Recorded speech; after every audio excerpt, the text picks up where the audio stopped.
নমস্কার বন্ধুরা, আজকে আমি পাতলা মসুর ডাল রান্না করে দেখাবো। তো শুরু করা যাক আজকে রান্নাটা। প্রথমে আমি ডালটা ভিজিয়ে রেখেছি আধা ঘন্টা ধরে। এই যে ডালটা অনেক ফুলে উঠেছে। এবার আমি গরম জলের ভিতর ডালটা ছেড়ে দেব।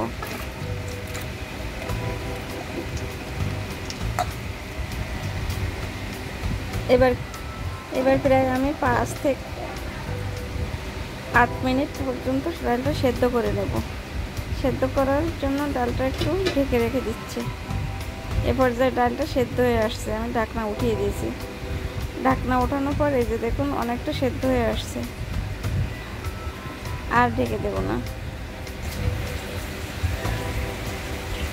এবার আমি ডালটা সুন্দর করে নেড়ে ছেড়ে জল দিয়ে দিচ্ছি। যেহেতু পাতলা ডাল হবে, আমি জলটা একটু বেশি পরিমাণে দিচ্ছি। এবার এর ভিতর দিয়ে দিচ্ছি কাঁচা ঝাল।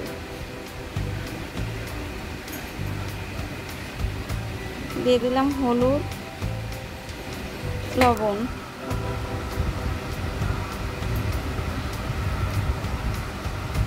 এবার এগুলো ভালোভাবে নাড়িয়ে নিচ্ছি। এবার অপেক্ষা করব ফুটে ওঠা পর্যন্ত।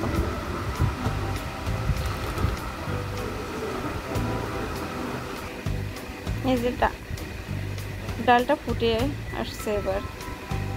এবার আমি কিছুক্ষণের জন্য ডালটা নামিয়ে রাখছি।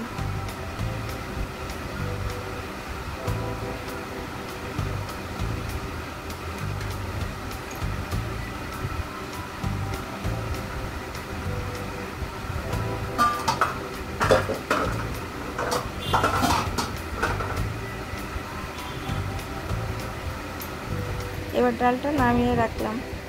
এবার ফোড়নের জন্য আরেকটা কড়াই বসাই দিলাম। কড়াইয়ের ভিতরে তেল দিয়ে দিচ্ছি।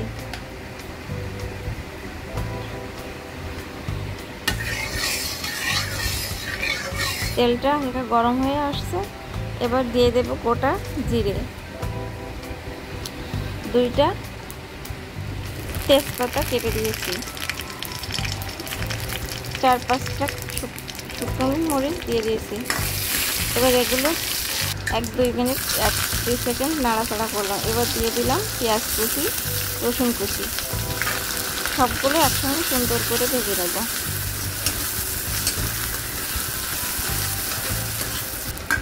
পেঁয়াজ, রসুন কুচি এবং ফোড়ন সবগুলো খুব সুন্দর করে ভাজা হয়ে গেছে।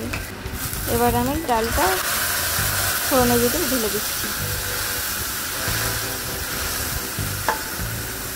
পুরো ডালটা ঢেলে দিলাম।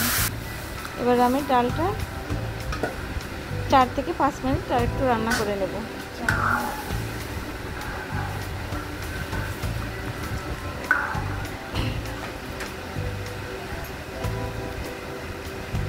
আমার ডালটা প্রায় রান্নার শেষ পর্যায়ে চলে আসছে। এবার আমি ডালটা নামানোর একটু আগে দিয়ে দেব ধনিয়া গুঁড়া আর জিরা গুঁড়া দিয়ে দেব।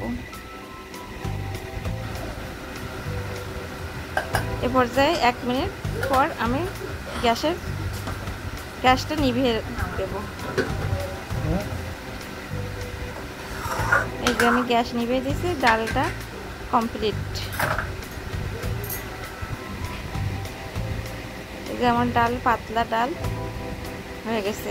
ধন্যবাদ সবাইকে। ভালো লাগে।